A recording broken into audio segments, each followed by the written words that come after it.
Part 1. I still remember the first time I laid eyes on Rachel. She was standing in the campus library, lost in a book, her long golden hair cascading over her shoulders. I was instantly drawn to her, and as fate would have it, we ended up in the same study group. From there, everything just fell into place. We became friends, then best friends, and before I knew it, I was madly in love with her. She was everything I had ever wanted: beautiful, intelligent, kind, and fiercely independent. Our relationship was the kind of love story people envied. We graduated college together, supported each other in our careers, and eventually bought a house in a quiet, charming neighborhood. I landed a great job as an architect, designing buildings that would stand for generations. Rachel was a marketing executive at a well-known firm, and her career was flourishing. We were the power couple, the ones our friends looked up to. Weekends were filled with long walks in the park, cozy movie nights, and spontaneous road trips. I loved watching her cook in the kitchen, her eyes sparkling as she tried out new recipes. She had a way of making every moment feel special, even in the most mundane of activities. Our home was our sanctuary, a beautifully decorated space filled with warmth, laughter, and love. We worked together on renovations, turning the house into our dream home. Rachel had an impeccable eye for design, and I loved helping her bring her visions to life. Our garden became a place of solace where we spent countless evenings sipping wine and talking about everything under the stars. Our love was effortless. We understood each other in ways that words couldn't capture. When I had a rough day at work, Rachel knew exactly how to cheer me up, whether it was with a warm hug, my favorite meal, or a surprise weekend getaway. I did the same for her, always making sure she felt loved and supported. We had a shared love for travel. Every year, we planned at least one big vacation, exploring different parts of the world together. From the cobblestone streets of Italy to the pristine beaches of the Maldives, we built a lifetime of memories, capturing moments in photographs and our hearts. Every trip felt like an adventure, not just because of the places we visited, but because we were experiencing them together. Holidays were a cherished time. Every Thanksgiving, we hosted a big dinner with both of our families, filling our home with laughter, warmth, and the irresistible aroma of home-cooked meals. It was a tradition I cherished, one that solidified how deeply intertwined our lives were. Our parents got along splendidly, and our siblings felt like extensions of ourselves. These moments reassured me that our bond was unbreakable. Rachel and I talked about having kids, dreaming about what our future family would look like. She wanted 2, maybe 3, and we imagined the joy of raising them in a home filled with love and stability. We envisioned lazy Sunday mornings with pancakes and coffee, bedtime stories, and family vacations filled with adventure and laughter. It was a future I couldn't wait to build with her. Even our routines felt like something out of a dream. Waking up next to her every morning, feeling her warmth beside me, was something I never took for granted. We had our rituals: Sunday morning coffee in bed, Wednesday night movie marathons, and Friday date nights at our favorite little Italian restaurant. I never tired of seeing her smile, hearing her laugh, or feeling her fingers intertwined with mine. When I looked at her, I saw my entire future. I saw a life filled with love, happiness, and partnership. I never once doubted our bond. It felt like fate had brought us together, and I was convinced we would grow old side by side, reminiscing about all the beautiful moments we had shared. Our weekends were sacred. Saturday mornings often began with us going to the farmer's market, picking up fresh ingredients for the week. We loved cooking together, experimenting with new dishes, and making meals that felt like celebrations. Sunday evenings were for board games or long conversations over a bottle of wine. Every day with Rachel felt like a gift, one that I treasured deeply. Our friends often joked that we were the perfect couple, and I like to believe they were right. No one could have told me otherwise. Rachel was my everything, and I was sure that nothing could ever break the life we had built together. I was happy, blissfully happy. For now, I was living in the illusion of a perfect life with the woman I loved more than anything in this world. Part 2. Thanksgiving was fast approaching, and as always, Rachel and I were excited to host our families for the holiday. It had become a tradition, one we both cherished. Every year, we went all out, decorating the house, planning a menu that would leave everyone stuffed and happy, and setting up a cozy atmosphere filled with warmth and laughter. This year was no different, or so I thought. As we sat down to plan the menu, Rachel seemed distracted. She smiled at all the right moments, nodded when necessary, but her mind was clearly elsewhere. I chalked it up to stress. Work had been demanding for both of us lately, and with the holidays coming up, it made sense that she was feeling the pressure. I was thinking we could try something different this year, she said, flipping through a recipe book. Maybe a honey-glazed turkey instead of the usual roasted one? I grinned. You know my dad's going to riot if we don't do the classic. But hey, we can make both. She laughed, but it felt forced, like she was trying too hard to appear normal. I let it slide. The next morning, while she was in the shower, I gathered our laundry to throw in the wash. As I sorted through our clothes, I came across something unfamiliar, lingerie I had never seen before. A lacy black set, far more revealing than anything she had worn for me in years. My first reaction was curiosity. When had she bought this? And why hadn't she worn it for me? I ran my fingers over the fabric, a sinking feeling settling in my stomach. Maybe it was meant to be a surprise, I told myself. Maybe she had some special night planned for us, and I was ruining it by finding it early. But a nagging voice in the back of my mind wouldn't let it go. I decided to ask her about it casually. That night, as we were getting ready for bed, I leaned against the doorway and watched her apply lotion to her arms. So, I found something interesting today, I said lightly. Some new lingerie in the laundry. Planning on surprising me? She paused for a fraction of a second, so quick I almost missed it. Then she smiled, turning to face me. Oh, yeah, I bought it a while ago and just never got around to wearing it. For me, right? I joked, forcing a chuckle. She rolled her eyes playfully. Of course, silly. Who else? But something about the way she said it didn't sit right. It felt rehearsed, like she had already come up with an answer before I even asked the question. I decided to let it go, telling myself I was overthinking things. The next few days were filled with Thanksgiving preparations, but the feeling in my gut wouldn't go away. Rachel was acting different. She was on her phone more than usual, tilting the screen away from me when I walked by. She started working out more, spending extra time at the gym. She had always been fit, but now she seemed almost obsessed with it. Then, there were the late nights at work. Rachel's job had always required long hours now and then, but lately, it was happening more frequently. She'd come home late, exhausted, claiming meetings had run over. When I offered to pick her up one night, she quickly declined, saying she had already called an Uber. A few days before Thanksgiving, I decided to take the afternoon off and surprise Rachel with lunch. I drove to her office, excited to spend some unexpected time together. But when I got there, her car wasn't in the parking lot. Confused, I went inside and asked the receptionist if she was in. Rachel? The receptionist frowned, typing on her keyboard. Oh, she left about an hour ago. Said she had a personal errand to run. I stood there for a moment, stunned. An errand? She hadn't mentioned anything about stepping out.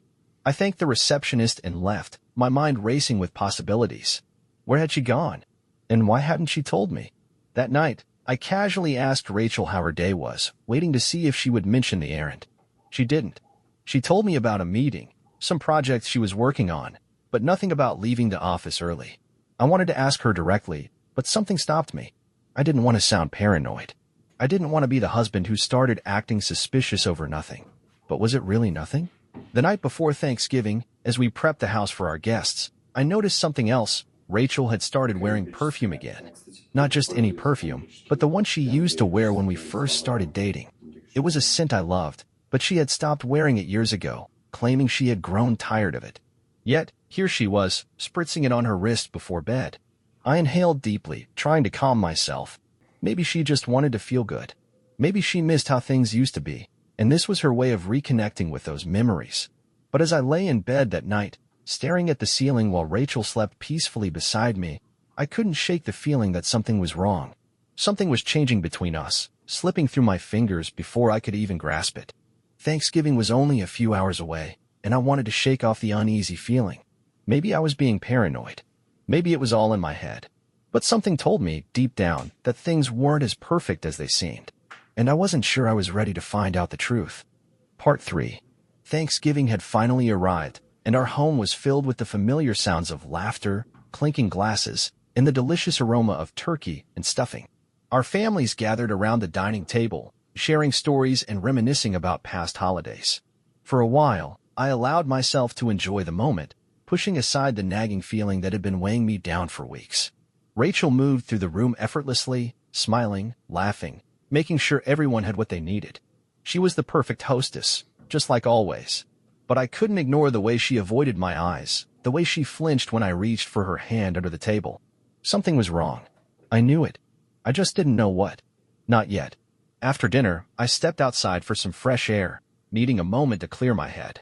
I stood on the back porch, looking out at the yard, trying to convince myself that I was imagining things. That's when I heard it. Laughter. A hushed conversation. I turned my head toward the side of the house, where Rachel's younger sister, Emily, was speaking with her cousin, Jessica. They hadn't noticed me standing there, and I wasn't trying to eavesdrop. But then I heard my wife's name. I still can't believe she's been able to keep this up, Emily whispered. It's been, what, almost 5 months now. Jessica let out a low whistle. I know, right? And Tyler has no idea. My stomach dropped. Tyler. My name. I froze, my body going numb as I listened. Emily sighed. No, he's completely clueless. Rachel's been careful.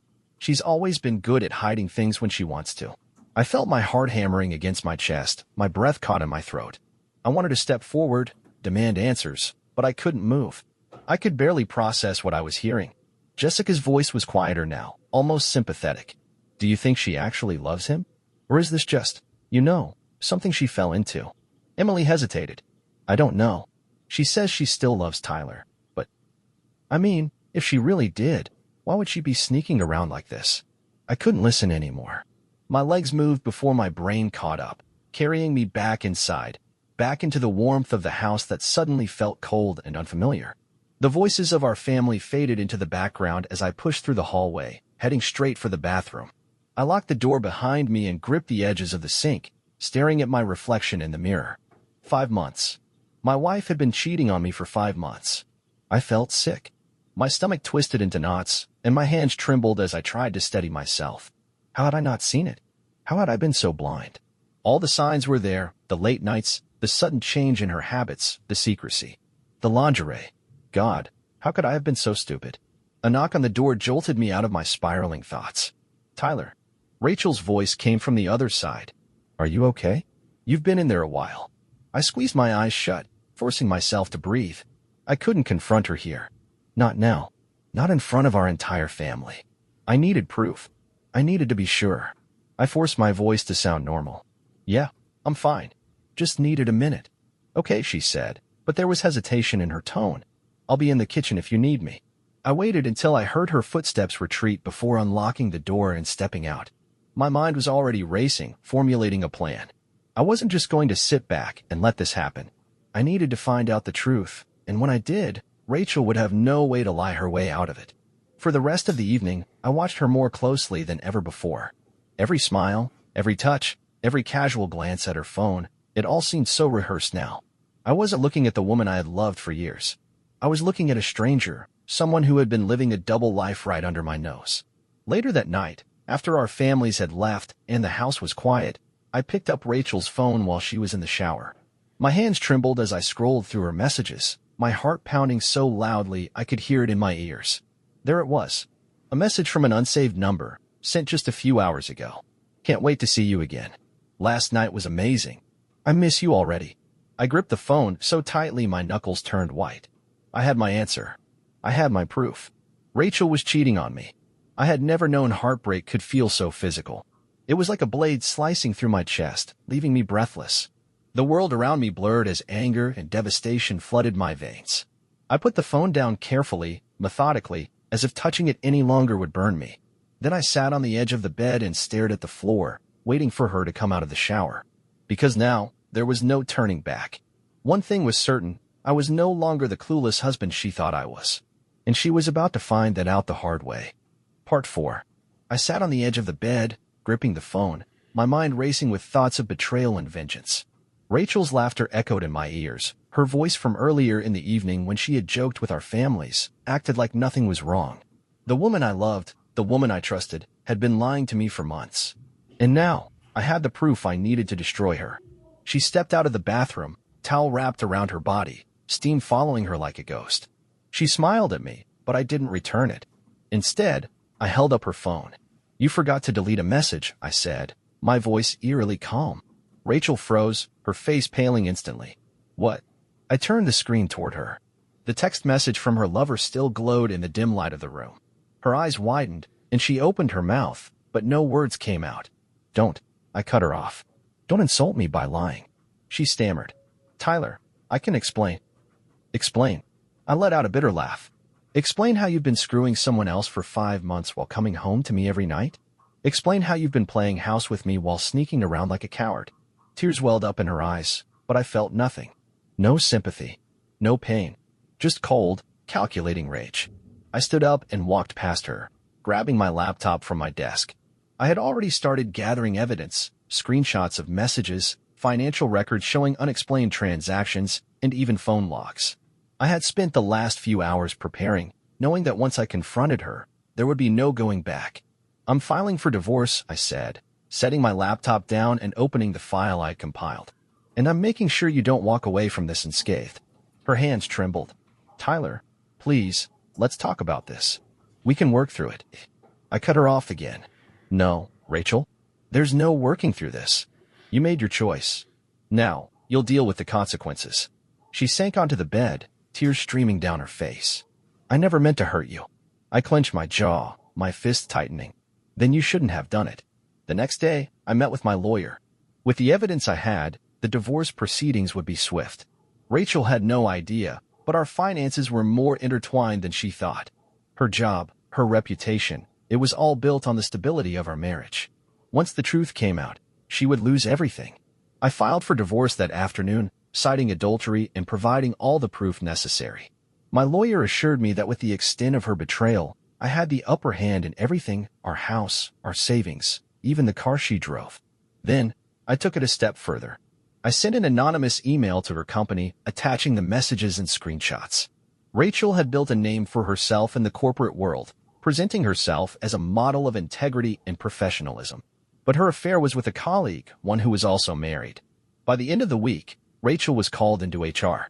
She came home that night in tears, telling me she had been put on indefinite leave while they investigated. I said nothing. I simply watched as her world crumbled. When the divorce papers were officially served, she begged me to reconsider. Please, Tyler, I made a mistake. You made hundreds of mistakes, I corrected her. And now, you're paying for them. Word spread quickly. Our friends turned on her, disgusted by what she had done. Even her own family was ashamed. Her parents refused to take her in, unwilling to support her after learning the truth. Her lover? He disappeared the moment things got messy, leaving her completely alone. The house was mine. The money was mine. Rachel, who had once lived a life of comfort and stability, was now homeless, jobless, and completely ruined. I made sure she had nowhere to turn. I contacted landlords in the area, ensuring that none of them would rent to her. I leaked the details of her affair to local news outlets and social media, letting the world see who she truly was. Every bridge she had was burned beyond repair. As I watched her pack the last of her things into a small suitcase, I felt no remorse. She had destroyed our marriage, our life, and now she was reaping what she had sown. The last thing she said before leaving was a broken whisper. I loved you. I stared at her, expressionless. You should have acted like it. And with that, she was gone, stepping out into a world that no longer had a place for her. Part 5. Rachel was gone. For months, I had imagined how I would feel in this moment. I thought there would be relief, satisfaction, maybe even a twisted sense of justice. But as I stood in the quiet of my home, the home that was now completely mine, all I felt was peace. Not joy, not regret, just peace. The legal battles were over. Rachel had tried to fight for something, anything, but she had no ground to stand on. Her name was tarnished beyond repair. Her job had officially terminated her, and her attempts to find work elsewhere were met with rejection after rejection. The corporate world had no space for someone with a publicized scandal hanging over their head. I knew she was struggling. Mutual friends, well, former friends of hers, told me she had burned through what little savings she had left and was couch surfing with distant acquaintances. But those, too, were running out. She had begged her family for help, but they wanted nothing to do with her. Even the man she had risked everything for had disappeared, erasing any trace of their affair as if she had never existed in his life. Last I heard, she was living out of a cheap motel, scraping by on whatever scraps of freelance work she could get. No job, no home, no reputation. She had nothing, and I didn't care. I had spent too long mourning the destruction she had caused, but now I was done. I wasn't going to waste another second thinking about her, wondering what she was doing, or feeling any lingering pain over the life she destroyed. Because my life wasn't destroyed. Not anymore. It was finally mine again. The first thing I did after everything settled was take a long, overdue vacation. I packed my bags and disappeared into the world. For months, I traveled Italy, Greece, Japan, Australia. I indulged in every experience I had denied myself during my marriage. I stood at the edge of the Amalfi Coast, watching the sunset with a glass of wine in my hand, feeling nothing but contentment. I walked through Kyoto's ancient streets, taking in the beauty of the temples and the cherry blossoms without a single worry in my mind. I hiked through the Australian outback, pushing my body and mind beyond their limits, emerging stronger than ever before. When I returned home, I wasn't the same man who had been betrayed. I was someone new, someone who had shed the past like dead skin and was ready to live for himself again. I got back into the things I had abandoned during my marriage: music, photography, even writing. I started going to the gym regularly, rebuilding not just my body but my confidence. And for the first time in years, I felt genuinely happy. I dated, but casually. I wasn't looking for anything serious, not yet. I wanted to enjoy my freedom, my independence. I had spent so long being someone's husband, someone's rock, that I had forgotten what it meant to be just me. And I loved rediscovering myself. People in our old social circles stopped mentioning Rachel.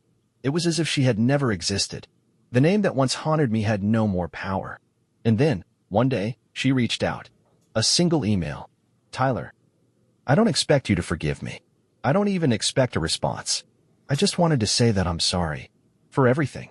You didn't deserve what I did to you, and I will regret it for the rest of my life. I've lost everything, and I know it's my fault. I hope you're happy now. Rachel." I stared at the screen for a long time. Not because I felt anything for her, but because it was the final proof that I had one. She was broken, and I was thriving. I didn't respond. Instead, I forwarded the email to my spam folder and shut my laptop. Then, I grabbed my car keys and headed out. Life was calling. I spent my days surrounded by new friends, new experiences, and new adventures. I no longer carried the weight of betrayal on my shoulders. I no longer felt the need to look back. Rachel was nothing more than a footnote in my story, a painful chapter that had long since ended. Years later, when I finally fell in love again, it was nothing like my past. There was no deception, no hidden truths, just raw, honest affection. And when I proposed to the woman who had shown me what real love looked like, I knew that my story had finally come full circle. I had rebuilt myself from the ruins Rachel left behind. And I had never been happier.